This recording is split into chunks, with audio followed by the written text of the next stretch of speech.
E parte dessa conversa, que está no bloco 2, evolução das contas públicas, primeiro, vamos dar esse gráfico, a gente tem esse gráfico desde 2005, que é a evolução do comércio externo brasileiro.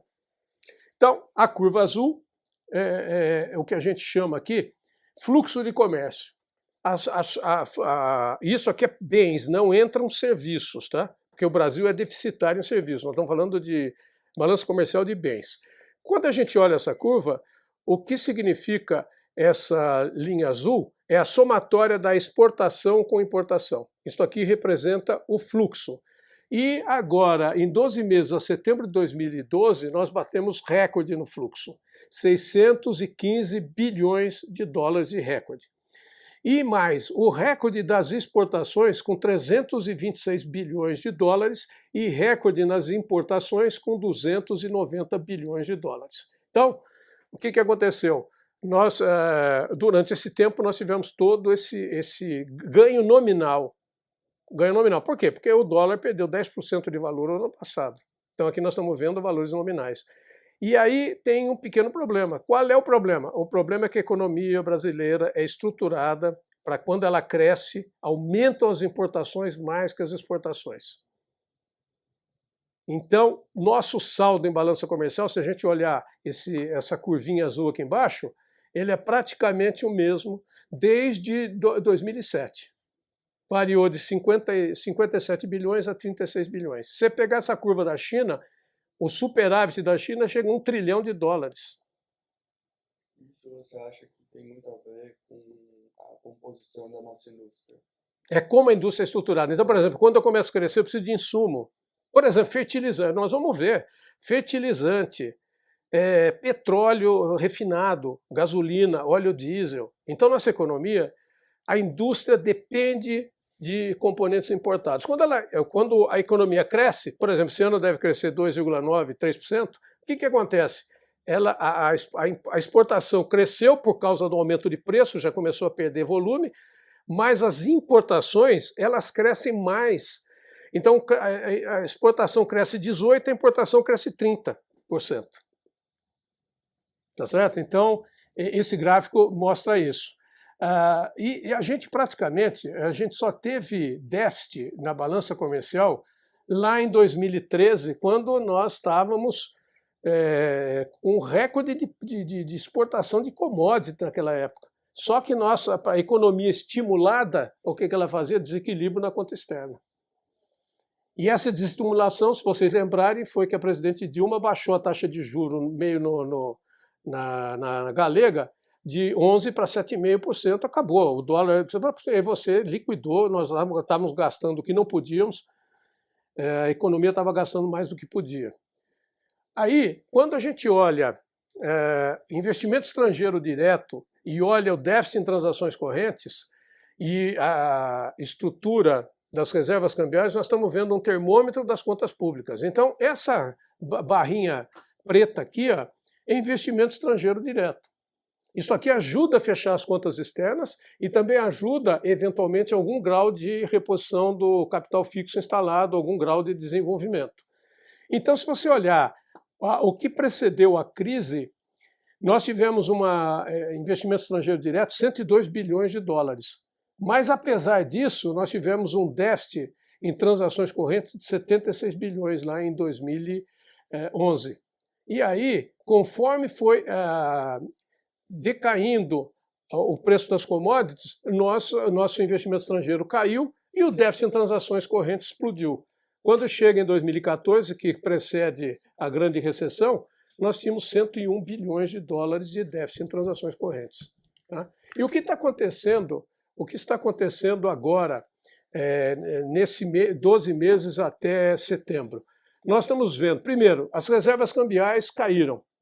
Nós começamos o ano com 365 bilhões de dólares e vamos fechar o ano com 320 bilhões de dólares. Nós já gastamos 30 bilhões de dólares das reservas para poder conduzir a economia até o final do ano. E o déficit em transações correntes, ele pulou de 24 bilhões em 2020 para 46 bilhões agora no mês de setembro. Qual é a tendência daqui para o final do ano? É o déficit em transações correntes continuar subindo. Tá certo? Então, é isso que eu estou falando. A gente só vê discussão sobre o gasto público, nós não vemos discussão sobre a situação da economia no fronte externo, sobre os riscos externos que acontecem com a elevação de juros e liquidez, essas coisas a gente não ouve. E aí, o investimento estrangeiro, coincidentemente, como aconteceu no ciclo passado, quando o investimento estrangeiro subiu, o déficit em transações correntes cresceu. E aconteceu agora, nesses 12 meses até setembro. O investimento estrangeiro subiu para 74 bilhões e o déficit caiu para 46 bilhões. Precisamos ficar atentos a essas questões. Tá certo? Não estou dizendo que é uma situação, vou dizer que é uma preocupação moderada, mas se o ano que vem isso aqui se repetir, nós vamos ter crise no final do ano que vem. Uma parte desse efeito também tem a ver que a empresa que traz o dinheiro, sim, eu tenho, que ela volta o dinheiro. Na verdade, eu tenho aqui o estoque desse negócio. Nós vamos ver que, do ponto de vista do déficit, da dívida pública, a dívida externa pública, Banco Central e governo, nós declinamos a dívida. O problema é que os bancos têm mais de 200 bilhões de dívida externa e as intercompanias, que as empresas, na verdade, emprestam para receber juro do empréstimo, 240 bilhões de dólares de dívida. É lá que está a dívida, não é no Estado. O Estado, o governo geral, Estado, município, governo central e o Banco Central devem, nós vamos ver aqui à frente, tá certo?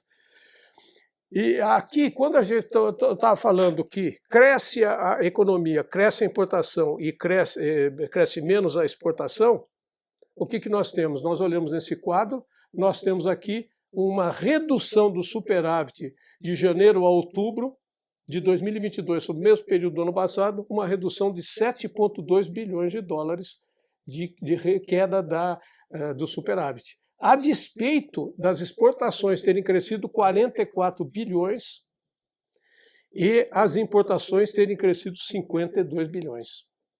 Tá certo? A despeito disso, o superávit se reduziu. E aí, quando a gente fala que a economia cresce, e tem fenômenos, porque a economia do mundo ela depende de circunstâncias do mercado internacional. Então você tem uma guerra na Ucrânia, vai afetar, você tem riscos. Né? Então, por exemplo, o que aconteceu? O minério de ferro, na retomada da China no ano passado, ele bateu recorde de preço. Esse ano, o preço caiu. Quanto caiu o preço? Provavelmente caiu 30% em relação ao recorde. O que aconteceu com a perda de receita com minério de ferro? Nós tivemos uma perda entre janeiro e outubro de 14,7 bilhões de dólares na conta do minério de ferro. Nós perdemos 14,2 bilhões com minério de ferro. E nós perdemos com cobre, com ouro, com uma porção de outras coisas. Mas o que mais prejudicou foi o crescimento das importações. Por quê? Nós tivemos um aumento de gasto com fertilizante de 11 bilhões de dólares nesse período. E tivemos um aumento com derivados de petróleo de 8,8 bilhões de dólares. Tivemos com óleo bruto de petróleo 4,4 bilhões de dólares. Pô, se eu diminuo a minha receita num dos principais itens das exportações, que é o minério de ferro, e eu cresço adubo para poder produzir a safra recorde que nós vamos ter esse ano, o que acontece? Eu reduzi o espaço. Então, quando eu cresço muito, eu acabo puxando importações. Então, a agropecuária, os dois candidatos tinham esse programa. Nós precisamos de um programa de suprimento de adubo. Se nós somos um dos maiores produtores agrícolas do mundo, nós não podemos depender de ter que comprar em 10 meses 22,3 bilhões de dólares em fertilizantes.